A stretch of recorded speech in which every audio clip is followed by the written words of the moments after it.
शिक्षण संस्थान के द्वारा संचालित हिंदी पत्रकारिता पाठ्यक्रम के विद्यार्थियों द्वारा संचार नामक पत्रिका का आज विमोचन किया गया। आइए जानेंगे इस पत्रिका के संपादन मंडल से पत्रिका के बारे में। ये जो बैच का अब विदाई होने वाला है, इस बैच के स्टूडेंट्स के बारे में आप क्या कहना चाहेंगे? विद्यार्थियों की विदाई तो हो गई, अब इनका अगले सप्ताह परीक्षा परिणाम आ जाएगा। तो इस तरह से यह आज का समापन कार्यक्रम था। 20 वर्ष के पूरा होने का भी कार्यक्रम था और इस वर्ष के विद्यार्थियों का भी समापन कार्यक्रम था। इन लोगों से मुझे बड़ी उम्मीदें हैं और हर साल के विद्यार्थियों से हमारी उम्मीदें बहुत बड़ी बड़ी होती हैं। कुछ पूरी होती हैं, कुछ नहीं पूरी होती हैं। जो पूरी नहीं होती हैं वो आने वाले विद्यार्थियों से बोलेंगे तुम पूरी करो, अगर वो भी नहीं पूरी करेंगे तो और आगे वालों से बोलेंगे।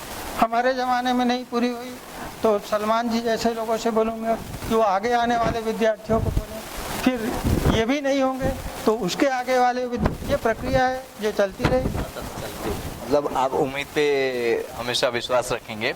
हम अब बात करेंगे इस संस्थान के सबसे पहले बैच के छात्र से जो आज इस संस्था के शिक्षक भी हैं और वरिष्ठ पत्रकार भी हैं, सैयद सलमान जी। सर, कैसा रहा अनुभव सर? ये जो पत्रिका आपके विद्यार्थियों ने प्रकाशित की है और उनमें पूर्ण रूप से आपने उनको स्वतंत्रता दी थी कि वो उनके ही हिसाब से वो पत्रिका को प्रकाशित करेंगे, तो क्या आपके अनुरूप ये पत्रिका है? बिल्कुल है, क्योंकि ये हुआ था कि द्विदशाब्दी वर्ष है तो तय ये किया गया था कि एक ऐसी पत्रिका निकले जो संग्रहणीय हो। सोचा ये गया कि जितने अखबार यहाँ से निकलते हैं मूल रूप से मुंबई से प्रकाशित होने वाले हिंदी अखबारों के संपादक या उससे जुड़े हुए कोई जो शहर संपादक वगैरह हैं उनसे ही बात की जाए, उनके अनुभव साझा किए जाएं, आने वाले लोगों की साझा किए जाएं। 4 वरिष्ठ पत्रकारों का अलग से फिर जिनको गेस्ट बनाया गया था, हमने जो जिस तरह से तय किया था, हमने जब 6 महीने पहले 8 महीने पहले जब इस मैगजीन की रूपरेखा रखी थी तभी ये तय किया था वो 4 लोग होंगे और उन्हीं को हम गेस्ट बनाएंगे। और आज आपने देखा इत्तेफाक से कि उन 4 में से कोई ऐसा नहीं था कि जो नहीं आया। वो 4 के चारों हमने जिस मकसद से रखा था वो आए।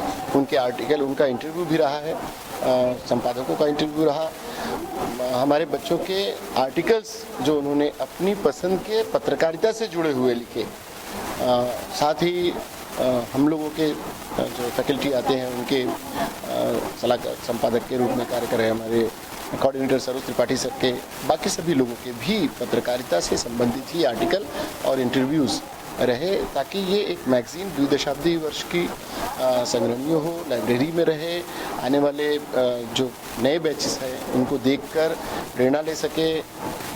दूसरे उनका संपर्क अखबार के संपादकों से, मूल रूप में हमारा मकसद ये था कि इस बहाने हमारे स्टूडेंट्स सीधे सीधे संपादकों के संपर्क में आए, एक एक अखबार उनके प्रोजेक्ट की तरह से रहे उनके लिए। और जब भी कोई प्रेस रोड निकालना हो, किसी इन्फॉर्मेशन को उन तक पहुंचाना हो तो सीधे संपादक के संपर्क में रहें और इससे जान पहचान बढ़ी, उनके सूत्र बढ़े, लोगों में उनका उठना बैठना हुआ। कुल मिलाकर अनुभव को देखते हुए उन बच्चों ने बहुत अच्छी पत्रिका निकाली। कोई भी चीज़ पूरी नहीं होती, एक छोटा सा किंतु परंतु लगा देना चाहिए, तो जो छूट गया वो अगली बार सुधार लेंगे और छूटा नहीं तो फिर बेहतर कैसे कर पाएंगे, तो वो बेहतर अगले साल इसको और बेहतर करने का प्रयास करेंगे। और मैं उम्मीद करूंगा कि इस वर्ष के विद्यार्थी उसमें भी अपना योगदान देंगे और उससे बेहतर पत्रिका निकालने में अगले वर्ष भी उनका सहयोग बना रहेगा। आपने खुद इस पत्रिका में एक लेख लिखा है, इसमें आपने वर्तमान समय में जो पत्रकारों पे आरोप लगाए जाते हैं उन आरोपों को कहीं ना कहीं आपका लेख सिद्ध करता है कि आज के पत्रकार जगत है वो पेड न्यूज़ से या सांप्रदायिकता से घिरी हुई है। और दूसरी तरफ आपने सोशल मीडिया का भी, जो सोशल मीडिया के को रिप्लेस कर रही है, उस पर भी लिखा है। तो क्या आपको लगता है कि आपके छात्र इन सारे दुर्गुणों से दूर रहेंगे? मैं तो उम्मीद करूंगा कि दूर रहेंगे, क्योंकि हमने हमारे साथ में मुझे जिन लोगों ने सिखाया पढ़ाया ऐसे लोग भी हैं, उसमें हम विजिटिंग फैकल्टी करके जितने लोग आ रहे हैं, हमारी कोशिश तो यही रहेगी कि जो चल रहा है उससे लीक से हटकर कुछ करने का प्रयास करें हमारे बच्चे। और हम लोगों ने उस तरह की उन्हें ट्रेनिंग देने की कोशिश की और अगर वो ट्रेनिंग उन तक पहुंची होगी तो ज़रूर उन जो नकारात्मक पत्रकारिता है उससे वो दूर रहेंगे और सकारात्मक पत्रकारिता कर दिखाएंगे ये हम लोगों को तो विश्वास है, और मुझे मेरे विश्वास को तोड़ेंगे नहीं, इस विश्वास पर भी मैं कायम हूँ कि मैं हमारे विश्वास को वो नहीं तोड़ेंगे और बेहतर पत्रकारिता करेंगे। ये सोशल मीडिया वाली जो पत्रकारिता चल रही है, जिसमें कुछ भी उल जुलूल यहाँ वहाँ की खबरें परोसी जा रही हैं, भेजी जा रही हैं, फॉरवर्ड की जा रही हैं, अफवाह तंत्र के रूप में जो सोशल मीडिया काम कर रहा है, इससे हटकर हमारे विद्यार्थी उसमें अपना सहयोग करेंगे। मुझे लगता है कि जो ट्रेनिंग हमने देने की कोशिश की है वो अलग तरीके की रही है, उसे आत्मसात किया होगा, मुझे तो यही उम्मीद है। अब हम बात करेंगे पत्रिका की संपादिका मीनाक्षी सिंह जी से। विद्यार्थी रहते हुए आप संपादक बन गए, ये कैसा अनुभव रहा? अच्छा अनुभव रहा एक्चुअली। पहले मुझे नहीं लगता था कि एक पत्रिका को निकालना इतना मुश्किल हो सकता है। जब मैंने पत्रिका का काम शुरू किया तब मुझे लगा कि इसमें बहुत सारी मेहनत की ज़रूरत है, और दिन रात एक करके मैंने और मेरे सहयोगी निखिल हरपुड़े ने उसमें बहुत मेहनत करके हमने पत्रिका निकाली, और हम इसमें किसी हद तक सफल भी रहे हैं। इस पत्रिका में जितने भी लेख लिखे गए हैं उसमें सबने सोशल मीडिया पे आघात किया है, पत्रकारिता का जो बाजारीकरण हो रहा है उस पे आघात किया है, लोगों ने साहित्य की जो कमी हो रही है उस पे लिखा है। कहीं पे भी पत्रिका में ये नहीं, पत्रकारों की उपलब्धि के बारे में नहीं बताया गया है। आज बहुत सारे सामाजिक न्याय के काम जो 24 न्यूज मीडिया है इनके द्वारा किए जाते हैं, ट्विटर के माध्यम से किए जाते हैं। जब मीडिया बहुत सारे जन समस्याओं को दूर कर रही है, तेज बहादुर यादव की भी समस्या जो थी, जो उन्होंने वायरल किया था, निखिल जी ने उनके बारे में लिखा था, कहीं न कहीं उस जानकारी को, उस जागरूकता को लाने के लिए मीडिया का भी हाथ था। तो आपको ऐसा नहीं लगता कि आपकी पत्रकारिता या आपकी पत्रिका संचार पत्रकारिता के सकारात्मक पहलू के बारे में कुछ भी प्रदर्शित करने से चूक गई? नहीं, मैं ऐसा नहीं मानती कि वो चूक गई, क्योंकि हमारी पत्रिका का एक उद्देश्य था और मुंबई पर आधारित हमारी पत्रिका थी, तो हमने सिर्फ उसमें द्विदशाब्दी विशेषांक है, तो इसी वजह से हमने सिर्फ यहाँ के बड़े बड़े जो पेपर हैं उनके संपादकों से और वरिष्ठ जनों से, जो काफ़ी वरिष्ठ पत्रकार हैं, उनके लेख सोचने की पहले से ही एक रूपरेखा तैयार की थी कि हमको उनके लेख छापने हैं, उनके इंटरव्यूज़ लेने हैं। तो मैं ऐसा नहीं सोचती, अगर ये सोशल मीडिया पर आधारित पत्रिका होती और हम ऐसे लेख से छूट जाते तो मैं शायद ज़रूर मानती है, लेकिन सोशल मीडिया पर जो भी लेख आए हैं या उनकी कमियां हैं उस पर मेरा ये कहना है जो पत्रकारिता का सकारात्मक पहलू है, जो बहुत सारे काम जो होते हैं, भ्रष्टाचार का मामला को उजागर करना हो या कहीं किसी प्रकार का अत्याचार किया जाता है या किसी प्रकार की जन समस्या है तो उसका निराकरण करने में पत्रकारिता जगत का बहुत बड़ा हाथ है।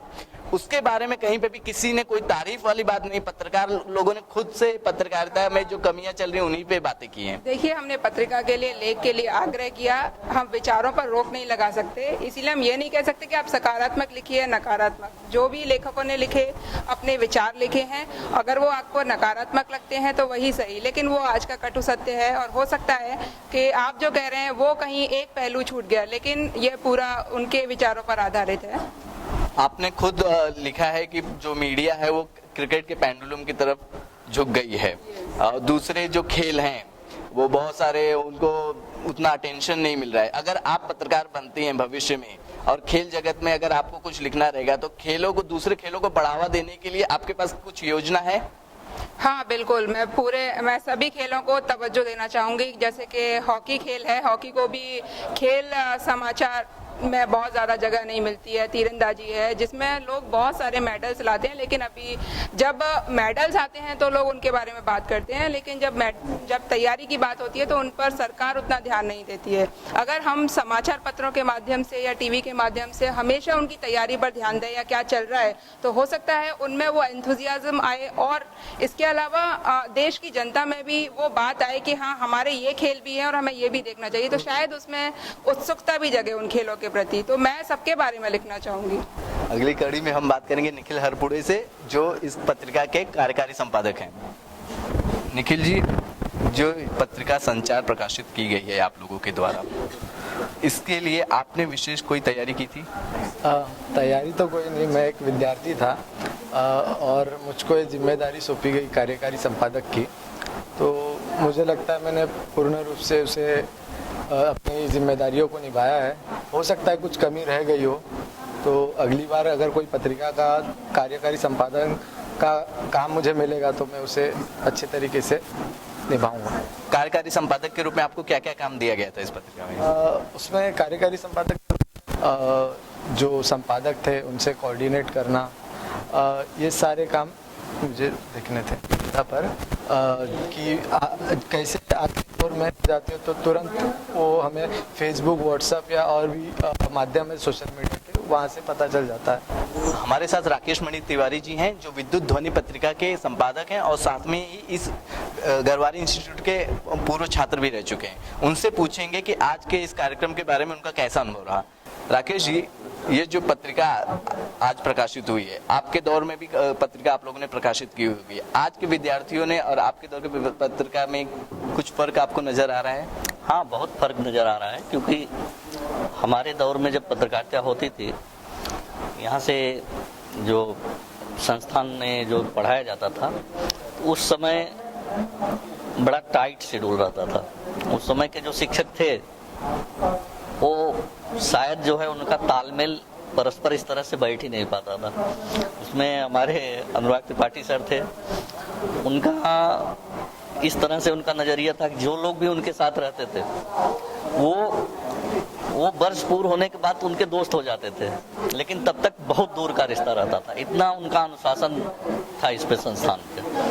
और आज जो है, आज तो बहुत बढ़िया इस तरह से कोऑर्डिनेशन एकदम बन गया है कि लोग एक दूसरे से मिलजुल के बहुत बेहतरीन तालमेल, एकदम शिक्षक और छात्रों का दोस्ताना माहौल हो गया है। तो ये फर्क आया है आज की पत्रकारिता की जो यहाँ पाठ्यक्रम चल रहा है। और अब जो है थोड़ा सा प्रयोग भी करवाया जा रहा है। जैसे पहले जो है उतना ज़्यादा बाहर नहीं निकालते थे लोगों को, लेकिन अभी मैंने ये देखा कि विगत 2 वर्षों में जो है जो नए लोग आए हैं तो शायद नई सोच भी आई है उनके बीच में, और लोगों को बाहर निकाल के ज़्यादा से ज़्यादा लोगों को ये किया जा रहा है। उससे शायद लोगों का रिलेशन मेंटेन होगा, तो लोगों को और भी अवसर मिलेंगे। जब कोई छात्र पत्रकारिता का स्टूडेंट होता है और वो जो छात्र डिग्री लेके जब पत्रकार बनता है, तो इन दोनों जीवन काल में आपने क्या अनुभव किया कि कितना बड़ा फर्क है हकीकत में और एक क्लासरूम के स्टूडेंट में? बहुत बड़ा फर्क होता है, क्योंकि मेरी पत्रकारिता तो 2000 के दौर से ही शुरू थी, लेकिन निरंकुश थी, बेलगाम घोड़े की तरह थी। लेकिन जब मैंने मुंबई यूनिवर्सिटी से पत्रकारिता की तो मुझे व्यवहारिक पत्रकारिता का एक अनुभव हुआ कि किस तरह से पत्रकारिता करनी है। लेकिन यहाँ इंस्टीट्यूट से और बाहर फील्ड में जाने के बाद दोनों में बहुत फर्क होता है, क्योंकि आप जो चीज़ यहाँ सीख के जा रहे हैं उसको फील्ड में अगर आप ठीक उसी तरह से करना चाहेंगे तो आप असफल पत्रकार माने जाते हैं। क्योंकि आज का दौर जो चल रहा है वो सेटिंग की पत्रकारिता ज़्यादा नज़र आती है।